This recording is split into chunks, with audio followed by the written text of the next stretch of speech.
2016 was the day that America woke up to the sudden knowledge that bombs have mothers, that all of the conventional non-nuclear bombs in the American military arsenal have one big, beautiful mother. And there she is.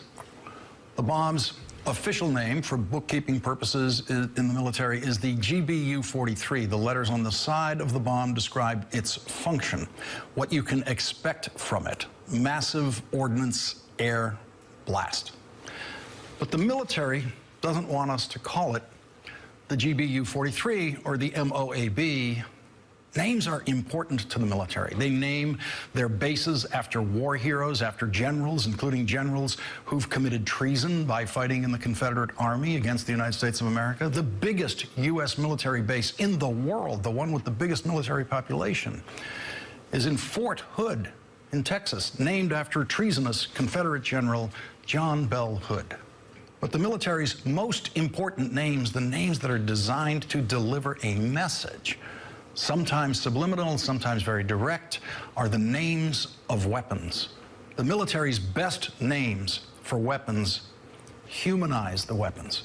That is what they are intended to do. The GBU-43, the biggest non-nuclear bomb the United States has never, ever used until today, April 13th, 2017, the GBU-43 had to wait years for its first use. During the Bush administration, it replaced the BLU-82, which until then was our biggest bomb. The BLU-82 was used frequently in Vietnam. The military's name for it was the Daisy Cutter. Not the baby killer, not the family killer, not the village killer, the Daisy Cutter. The military's nicknames for bombs are designed to do two things: impress you with something about the bomb, its precision, its power, its enormity. But the best military names for weapons and bombs are designed to inspire awe and affection. And so the bomb that the Bush and Obama administration refused to use has now been used by the Trump administration is called the mother of all bombs. When the president was asked today about using that bomb for the first time in history, it sounded like he did not personally authorize the use of the bomb in that instance. It sounded like he had perhaps given a general authorization to the Defense Secretary Mattis to use whatever weapon he decided was right for the mission. Did you authorize it, sir? Everybody knows exactly what happened. And what I do is I authorize my military. We have the greatest military in the world, and they've done a job as usual. So we have given them total authorization, and that's what they're doing. And frankly, that's why they've been so successful lately. The president got glowing reviews last week from most of the media in his first use of Tomahawk missiles. The reviews on his use of the military's most destructive non-nuclear bomb will have to wait until there are at least initial reports on the number of civilian casualties, if any, and what tactical gain was achieved by the GBU-43. Now to the news that Donald Trump cannot bomb away. The Guardian is reporting that British intelligence first became aware in late 2015 of suspicious interactions between figures connected to Trump and known or suspected Russian agents. This intelligence was passed to the U.S. as part of a routine exchange of information. Sources also told the paper that over the next 6 months until summer 2016, a number of Western agencies shared further information on contacts between Trump's inner circle and Russians. The European countries that passed on electronic intelligence included Germany, Estonia, and Poland. According to The Guardian, the alleged conversations were picked up by chance as part of routine surveillance of Russian intelligence assets. At no point was British intelligence carrying out an operation against Donald Trump or his campaign. Former Trump campaign advisor Carter Page, who was the subject of a foreign intelligence surveillance court warrant last summer, said this morning that he may have discussed lifting U.S. sanctions on Russia during a trip to Moscow last year. It sounds like, from what you're saying, it's possible that you may have discussed the easing of sanctions. Something may have come up in a conversation. I have no recollection, and there is nothing specifically that I would have done that would have given people that impression, George. But you can't say without equivocation that you didn't discuss the easing of sanctions. Someone may have brought it up. I have no recollection, and if it was not something I was offering or someone was asking for. President Trump's CIA director, Mike Pompeo, said this today about WikiLeaks. As long as they make a splash, they care nothing about the lives they put at risk or the damage they cause to national security. WikiLeaks walks like a hostile intelligence service and talks like a hostile intelligence service. It's time to call out WikiLeaks for what it really is: a non-state hostile intelligence service, often abetted by state actors like Russia. And here is what his boss, the President of the United States, has had to say about WikiLeaks. Now, this just came out. WikiLeaks, I love WikiLeaks. Boy, that WikiLeaks has done a job on her, hasn't it? This WikiLeaks is like a treasure trove. Joining us now, Malcolm Nance, MSNBC counterterrorism and intelligence analyst, David Corn, Washington bureau chief for Mother Jones and an MSNBC political analyst, and David Frum, senior editor for The Atlantic. Malcolm, quickly, I just wanted to talk about the massive bomb that was dropped today and your interpretation of its use and what you think it might have been able to achieve in that usage. Well, the GBU-43 is really just an area destruction device. It's designed to make a big blast over pressure, a lot of earthquaking, knock down tunnels, destroy people and materials that are out in the field. It's just another bomb. And I think people are sort of looking over the fact that it was dropped in a combat zone.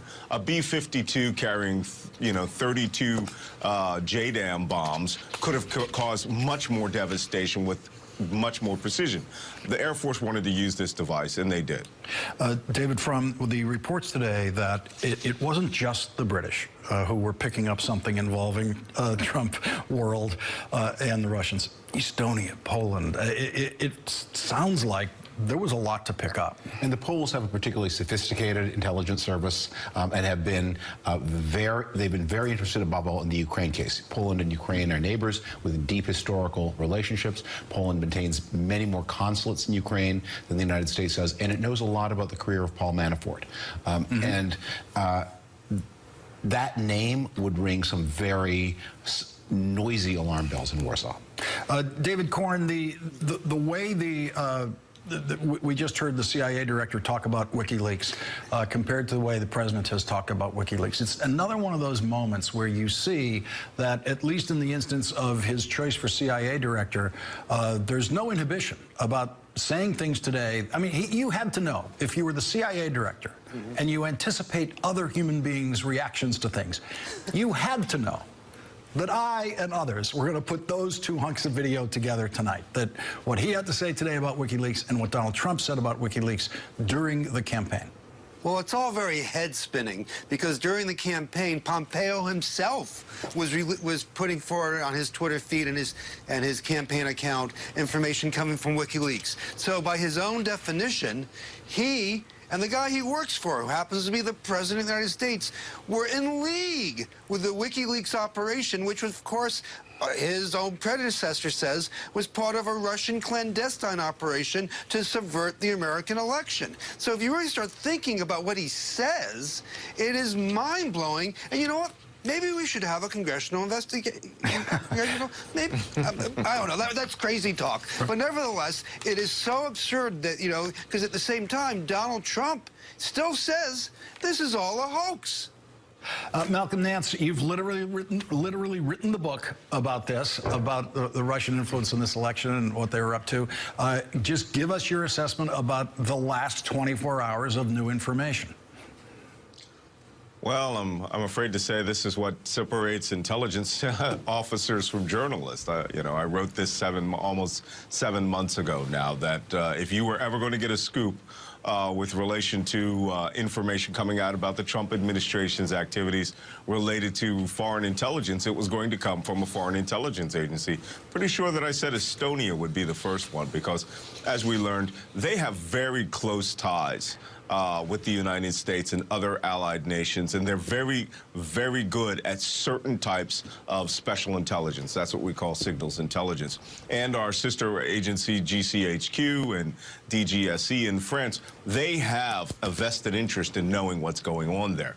On the other hand, it was very surprising to finally hear Mike Pompeo come out and declare WikiLeaks a non-state hostile intelligence agency. I wrote a whole chapter in my book about how WikiLeaks was a non-state intelligence agency and a wholly owned subsidiary of Russian intelligence, the FSB. That being said, it's going to be fascinating for anyone who now has been found to cooperate with WikiLeaks, because this is essentially him verbalizing in an unclassified setting an intelligence finding that they were in league not only with Russian intelligence, perhaps by extension, but now a designated non-state hostile intelligence agency. It's going to make for some very, very interesting congressional investigations and trials. There are people in the Trump administration, Pompeo and Tillerson, who are trying to go legit, as you used to say with actors who move from one kind of work to another kind of work. And they are trying to hem the president in. And one of the interesting questions, and we'll be studying this in political science for a long time, is can you hem in the president? Can you remove the president's authority and agency? Because there is this group of now Pompeo, now Tillerson, before that Mattis, before that McMaster, who want to encourage the president to golf more and watch more television and let them run the government.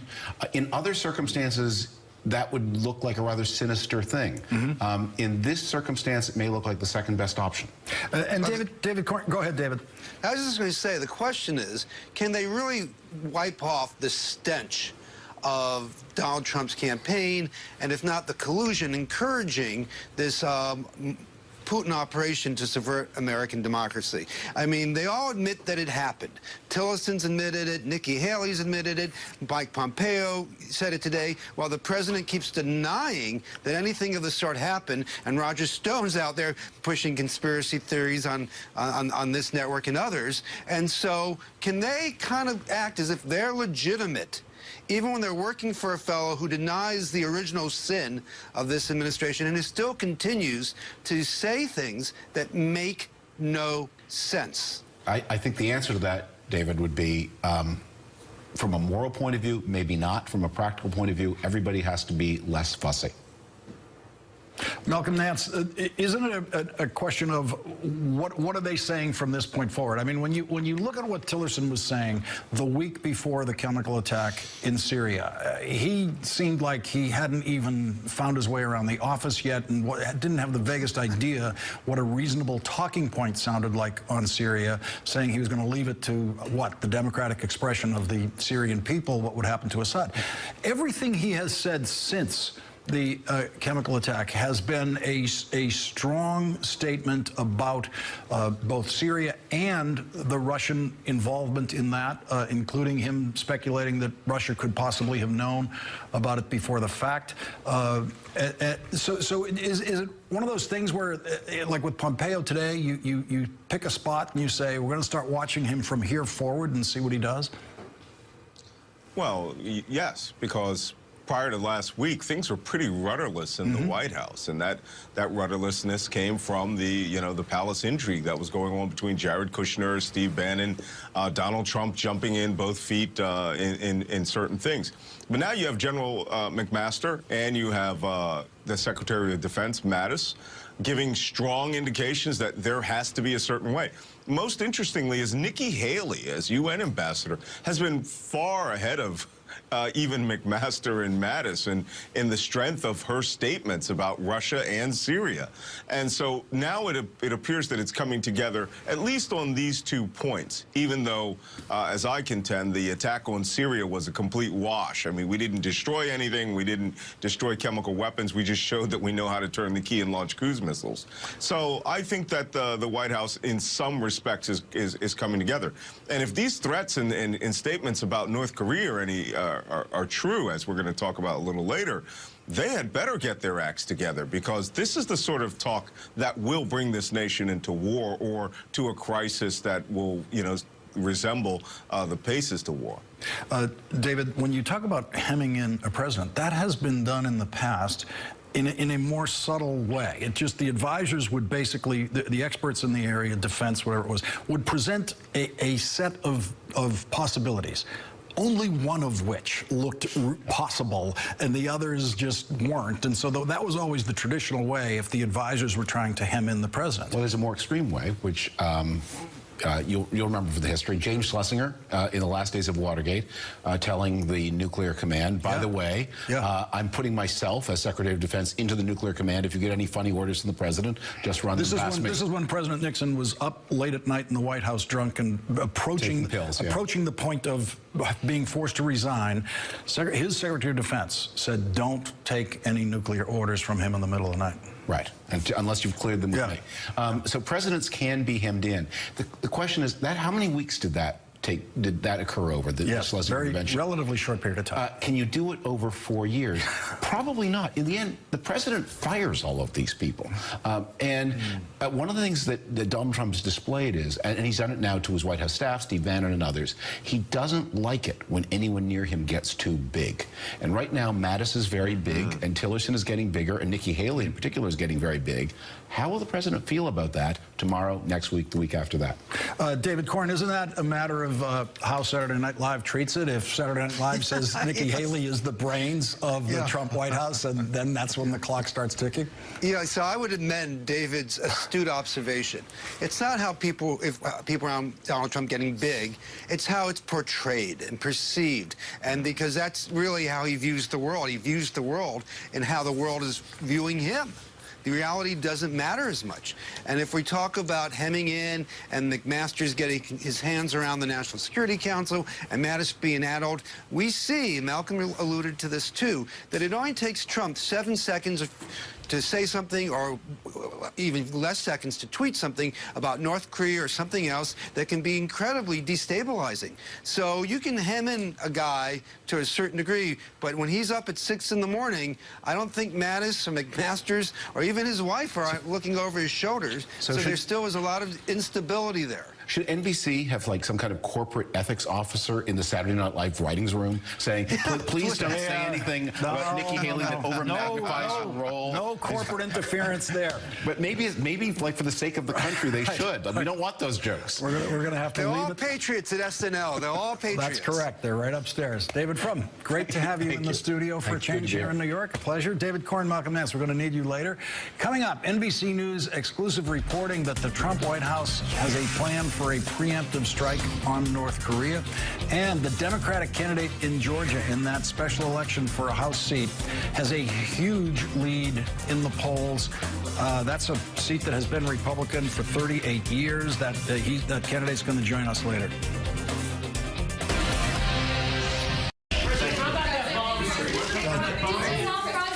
Very proud of the people.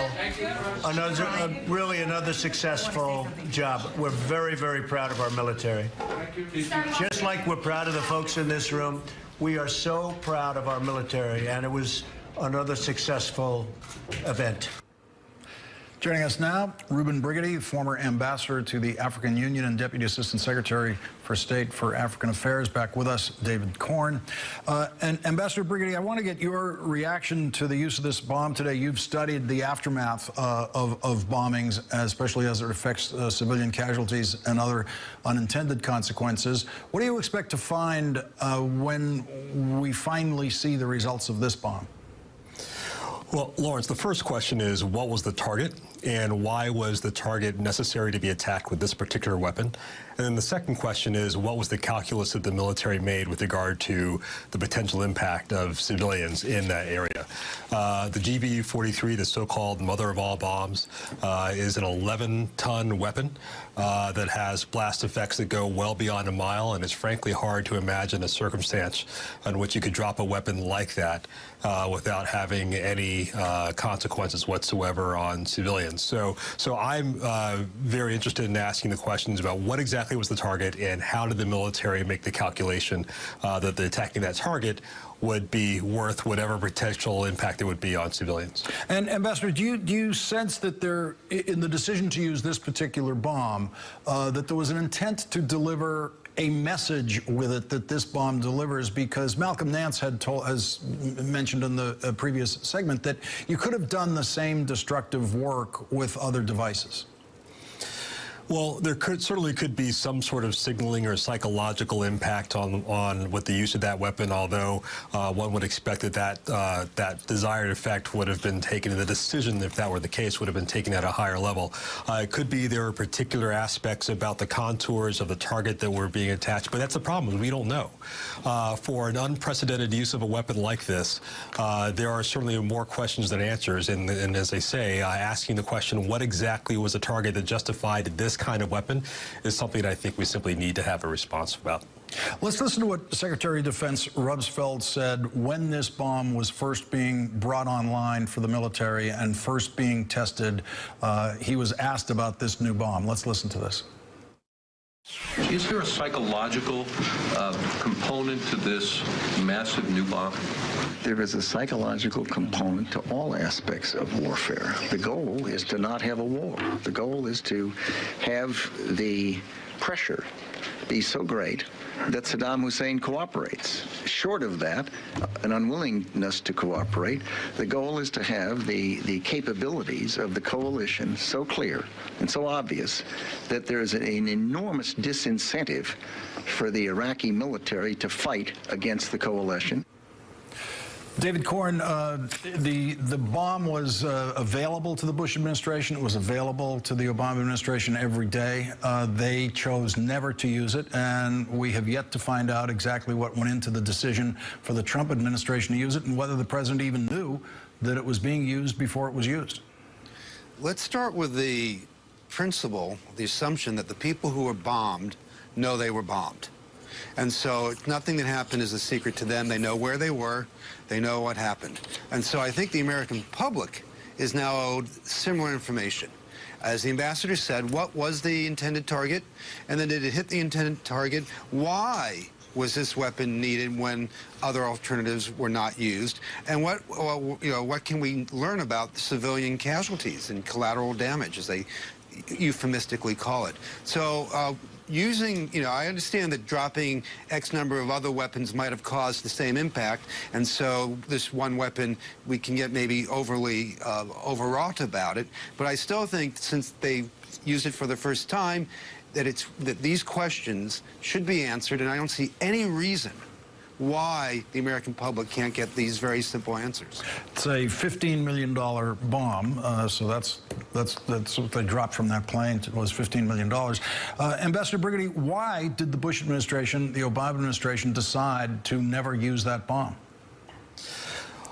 There could be any number of reasons. I mean, one might be that, frankly, the particular tactical circumstances never presented themselves. And by that, I mean to be able to use a weapon that has that kind of blast radius, you would have to be very confident of one of two things. Either that there would be virtually no civilians that would be impacted by the blast, or that the target that you were attacking was of such profound military value that it would justify the sorts of civilians casualties that would result. So one could be that neither the Bush administration nor the Obama administration ever found themselves in that particular sort of circumstances. Another could be that, frankly, with a weapon that is that large, it's hard to imagine an environment, short of dropping it on the moon, that you would not be likely to impact civilians. And frankly, what we may be seeing is, frankly, just a very different set of calculi that are being taken by the Trump administration as it relates to potential impact for civilian casualties and the willingness they are prepared to give to the military commanders to have that sort of flexibility of decision making on the ground. Just, Ambassador, one more thing before we squeeze in a break here. How long will it take to get the after-action report on this bomb? It depends. It depends on how much access U.S. and coalition forces have to the area, whether there is a permissive environment that will allow that. Frankly, it also depends on whether or not other hostile forces take their own crews in to make videos of potential civilian casualties for their own propaganda efforts. So we'll have to wait and see. We'll leave it there for tonight. David Corn, thank you very much for joining us. Ambassador Brigidi, we're going to need you for one more segment here. Coming up, the new reporting that the Trump administration has a plan for a preemptive attack on North Korea, but every administration has such an attack plan, has had such an attack plan on North Korea. Will this one be used? Our breaking news tonight, NBC News is reporting that the Trump administration has a war plan for a preemptive non-nuclear strike of North Korea if they believe North Korea is about to test a nuclear weapon. Back with us, Ambassador Ruben Brigady is back along with Malcolm Nance. Malcolm, my understanding is that the Defense Department has a war plan for many countries, most countries, that they are on shelves, they're revised every several years, and of course 99.9% of them are never used. What would be different about this, about the Trump administration having this plan? Is it the fact that what NBC has picked up is the conditions under which the Trump administration would be willing to use that plan? Well, it's quite possible that now that the conditions have changed, North Korea may, in fact, be either planning an atomic detonation or some sort of surprise with regards to their intercontinental ballistic missile testing regime. You're right. Every Pentagon has a war plan and a series of options that are laid out just in case. The problem here with the Trump administration is that over the last 2 weeks, they've used phrases from the Secretary of State himself, like imminent threat, North Korea being an imminent threat. Those words and phrases like the President Trump had tweeted that, you know, if China doesn't help us, we will go it alone. Those words resonate not just to the North Koreans, but to everyone in the entire region that maybe this time the war plan the United States has is something that they're taking very seriously and that they tend to intimidate North Korea. North Korea doesn't intimidate very well, and that these words could have very serious dramatic action. Let's listen to what former Obama CIA Director and Defense Secretary Leon Panetta said about this tonight. There are no good options here. If we were to try to attack them, they would virtually wipe out Seoul. And if it became a nuclear war, which is likely, millions of lives would be lost. And that's the reason we haven't pulled the trigger. Ambassador Brigady, is it possible, is there another possibility that if a weapons system was attacked in North Korea from the United States, that North Korea would simply take the hit, that they would just absorb the hit and not attack South Korea? I have never heard of any analyst that follows the region that thinks that's a possibility. We have a very mercurial regime in Pyongyang, I think particularly under this younger ruler, Kim Jong-un, who has not only demonstrated his willingness to show belligerence through missile tests and whatnot, but also, frankly, has shown a willingness to kill his own kin, as we saw from an assassination, successful assassination attempt by his half-brother in Kuala Lumpur just 2 months ago. So for me, what I'm most worried about in this situation is that we frankly have uncertainty on the leadership on both sides of this equation, uncertainty with the leadership in Kim Jong-un, and frankly and respectfully, uncertainty on the leadership with regard to President Trump, who has demonstrated the ability to change 180 degrees, whether it be Syria, on China, with regard to the relevance of NATO, his view on profound pillars of the international system. And that level of uncertainty on both sides of the equation is what is new in this particular circumstance, and frankly is what is so disconcerting. Malcolm Nance, if you war game this out for the president, he takes a preemptive strike against North Korea. You have to then war game for the president what North Korea is going to do.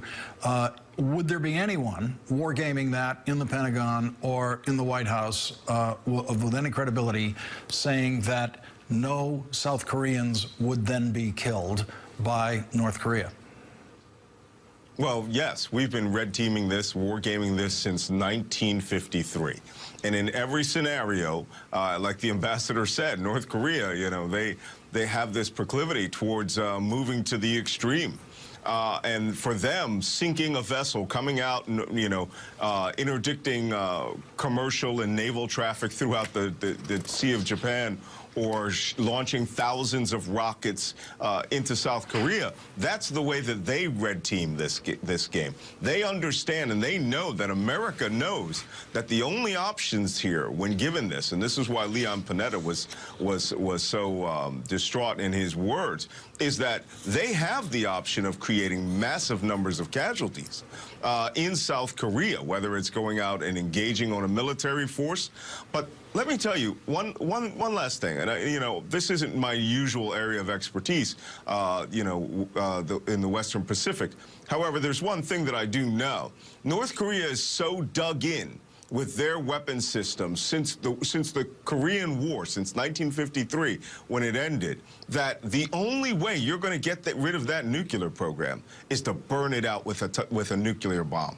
And we are not going to carry out that type of attack. North Korea now has demonstrated atomic weapon systems, and then we don't know how their delivery systems or whether they've been perfected, and they don't have to be perfected. They can put it out on a trawler in the Sea of Japan and detonate it in a surface burst and make things very unpleasant for Japan and South Korea. It's just something we shouldn't even be discussing is now being discussed. We're going to have to leave it there for tonight. Malcolm Nance gets the last word. Ambassador Ruben Brigetti and Malcolm Nance, thank you both for joining us tonight. Really appreciate it. Pleasure. Thank you. Coming up, the Democrats' big chance to grab a congressional seat away from the Republicans is coming up on Tuesday in Georgia. Democrat Jon Ossoff has a big lead in that race, and he will join us next. In the next special election for a vacant congressional seat, which is going to be in Georgia, the Democrat has a 31-point lead over his closest Republican challenger. Tom Price vacated the seat to join the Trump cabinet. In November, Price won by that seat by 24 points. Donald Trump won the district by just 1 point. Tonight, Jon Ossoff is running at 43% in the polls. His closest challenger is at 12%. The top two finishers will face each other in a runoff election unless one of the candidates gets over 50% of the vote. The district is in suburban Atlanta. It has been a Republican district for 38 years. This used to be Newt Gingrich's district. The leading Republican candidate is Karen Handel, who used to be vice president of the Komen Foundation. She resigned from the foundation after she urged them to cut off grants to Planned Parenthood.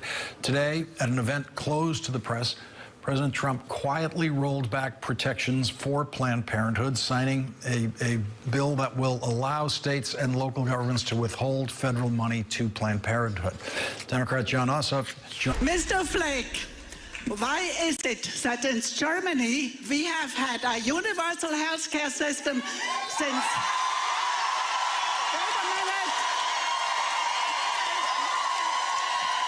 Since 1871, we have had a house. The majority of constituents that I speak with support a single-payer system. My question is, will you represent the people of Arizona and support single-payer, or are you going to continue to represent the health insurance industry? Senator, my question is, when are you going to choose your country over your party?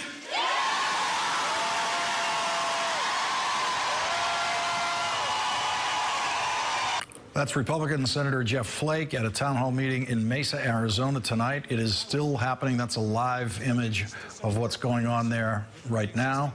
We are joined now by Jon Ossoff, a candidate for Congress in Georgia's 6th District. Mr. Ossoff, this district has been Republican for 38 years. It was Newt Gingrich's district. Tom Price had an easy re-election there, but the striking thing is that Donald Trump won the district by only 1 point. What happened there? How did Tom Price win by over 20? Donald Trump in the same ballot, the Republican presidential candidate, took it by only 1. Good evening, Lawrence. Thank you for having me. Well, this community where I grew up is a moderate, pragmatic district, economically minded. I think it recognizes that extremism is bad for business. It wants effective, principled leadership. Doesn't identify as particularly partisan or ideological. I think that's one of the reasons the president had some difficulty here, and why I'm building a coalition that includes Republicans and independents, as well as Democrats, by focusing on local economic development and shared values in the community that bring people together. How much of an issue has the Republican repeal of the Affordable Care Act, how much has that been an issue in your district? Well, it was of major concern. You're talking about a proposal to throw 24 million people off of their health insurance back into the emergency room at taxpayer expense when they're already acutely ill. It also would have gutted the Georgia-based Centers for Disease Control and Prevention, which provides pandemic prevention and health security infrastructure to the whole country. It was an unpopular bill here, and so too has today's closed-door signing of a bill attacking family planning and reproductive health been greeted with concern and opposition in this district. And there's been a lot of outside help for you in this campaign, and the funding is obviously surprising everyone. It's a massive amount of funding for a congressional campaign. Were you surprised that you were able to attract that much campaign help? Well, it has taken on a bit of life of its own. I'm proud of the fact that it's small dollar grassroots fundraising. The average contribution to my campaign is $42, and when you've got unaccountable super PACs from Washington coming in with the same old cynical partisan attacks on candidates like me who are standing up for anti-corruption, for change in Washington, it's necessary to raise significant resources to fight back. I'm glad it's been grassroots fundraising, and I have the resources now to fight back. And what is the schedule on a runoff if you don't get 50% on Tuesday night? If no one clears 50% on Tuesday, then the runoff will be on June 20th. The early voting numbers and our internal polling suggest that an outright win on Tuesday is possible. Either way, we'll be ready to fight and win if there's a runoff. So in your strategy, do you have to hold some of your financial resources for that possible runoff and not go all out on advertising spending between now and Tuesday? We are doubling down right now on a win on Tuesday because it is within reach. The grassroots intensity in Georgia is unlike anything that I've seen in this community before. There are thousands of volunteers knocking on doors and making phone calls. It's a hopeful and inspiring scene here in Georgia. Folks in the community are really standing up. It's a broad coalition ready for some fresh leadership, and I think we have a great shot on Tuesday evening of an outright win. This was not one of those campaigns that you could plan, that you could look at 2 years out and say, I think I'm going to go for that seat. This suddenly came up because there was suddenly a vacancy. Donald Trump surprises the world, wins the election, and then chooses your congressman for his cabinet. When did you decide to make a run for this seat? Well, after the presidential election, I began to think about whether I needed to get more involved directly now. I asked myself, if not now, when? When I learned that my hometown congressman was vacating, I started looking at the race. The moment I really set my heart on it was after a meeting with Congressman John Lewis, who's been a mentor of mine since I first worked for him when I was 17 years old. He told me I should run and that he'd endorse me if I did, and I walked out of that meeting with my mind made up. Jon Ossoff, Democratic candidate for Georgia's 6th Congressional District. Thank you very much for joining us tonight. Thank you for having me, Lawrence. Coming up, Donald Trump versus Donald Trump.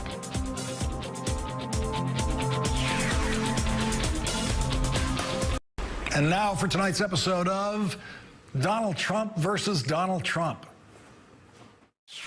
So what you're saying is Assad can stay in power. That's not your interest. No, your what interest I'm saying is we have bigger problems what's your than interest? Assad. Yeah. Tonight I ordered a targeted military strike on the airfield in Syria from where the chemical attack was launched.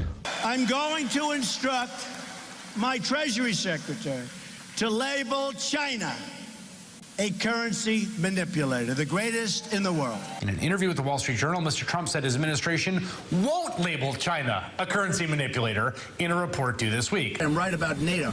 We have NATO, and we're giving countries a free ride. We are really, NATO is obsolete, it's old, it's fat, it's sloppy, and we are giving, and it doesn't talk about terrorism. The Secretary General and I had a productive discussion about what more NATO can do in the fight against terrorism. I said it was obsolete.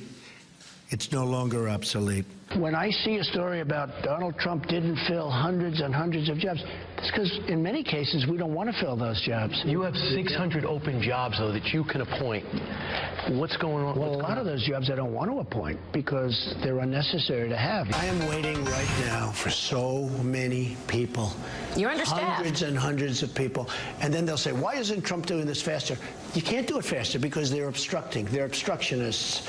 So I have people, hundreds of people, that we're trying to get through. Did I just hear Donald Trump say NATO is old, it's fat, it's sloppy? Good thing he lives in the White House instead of, go ahead, fill in the blank, a glass house. The 11th hour with Brian Williams starts right now.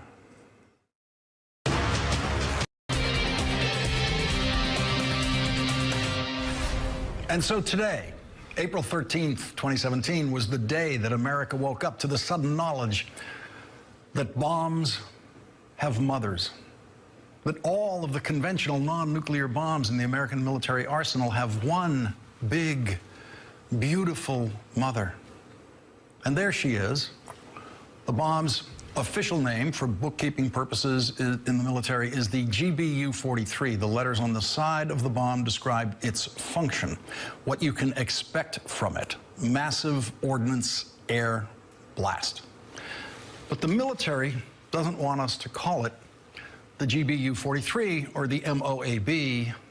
Names are important to the military. They name their bases after war heroes, after generals, including generals who've committed treason by fighting in the Confederate Army against the United States of America. The biggest U.S. military base in the world, the one with the biggest military population, is in Fort Hood in Texas, named after treasonous Confederate General John Bell Hood. But the military's most important names, the names that are designed to deliver a message, sometimes subliminal, sometimes very direct, are the names of weapons. The military's best names for weapons humanize the weapons. That is what they are intended to do. The GBU-43, the biggest non-nuclear bomb the United States has never, ever used until today, April 13th, 2017, the GBU-43 had to wait years for its first use. During the Bush administration, it replaced the BLU-82, which until then was our biggest bomb. The BLU-82 was used frequently in Vietnam. The military's name for it was the Daisy Cutter. Not the baby killer, not the family killer, not the village killer, the Daisy Cutter. The military's nicknames for bombs are designed to do two things: impress you with something about the bomb, its precision, its power, its enormity. But the best military names for weapons and bombs are designed to inspire awe and affection. And so the bomb that the Bush and Obama administration refused to use has now been used by the Trump administration is called the mother of all bombs. When the president was asked today about using that bomb for the first time in history, it sounded like he did not personally authorize the use of the bomb in that instance. It sounded like he had perhaps given a general authorization to the Defense Secretary Mattis to use whatever weapon he decided was right for the mission. Did you authorize it, sir? Everybody knows exactly what happened. And what I do is I authorize my military. We have the greatest military in the world, and they've done a job as usual. So we have given them total authorization, and that's what they're doing. And frankly, that's why they've been so successful lately. The president got glowing reviews last week from most of the media in his first use of Tomahawk missiles. The reviews on his use of the military's most destructive non-nuclear bomb will have to wait until there are at least initial reports on the number of civilian casualties, if any, and what tactical gain was achieved by the GBU-43. Now to the news that Donald Trump cannot bomb away. The Guardian is reporting that British intelligence first became aware in late 2015 of suspicious interactions between figures connected to Trump and known or suspected Russian agents. This intelligence was passed to the U.S. as part of a routine exchange of information. Sources also told the paper that over the next 6 months until summer 2016, a number of Western agencies shared further information on contacts between Trump's inner circle and Russians.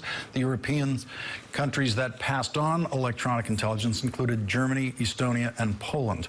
According to The Guardian, the alleged conversations were picked up by chance as part of routine surveillance of Russian intelligence assets. At no point was British intelligence carrying out an operation against Donald Trump or his campaign. Former Trump campaign advisor Carter Page, who was the subject of a foreign intelligence surveillance court warrant last summer, said this morning that he may have discussed lifting U.S. sanctions on Russia during a trip to Moscow last year. It sounds like from what you're saying, it's possible that you may have discussed the easing of sanctions.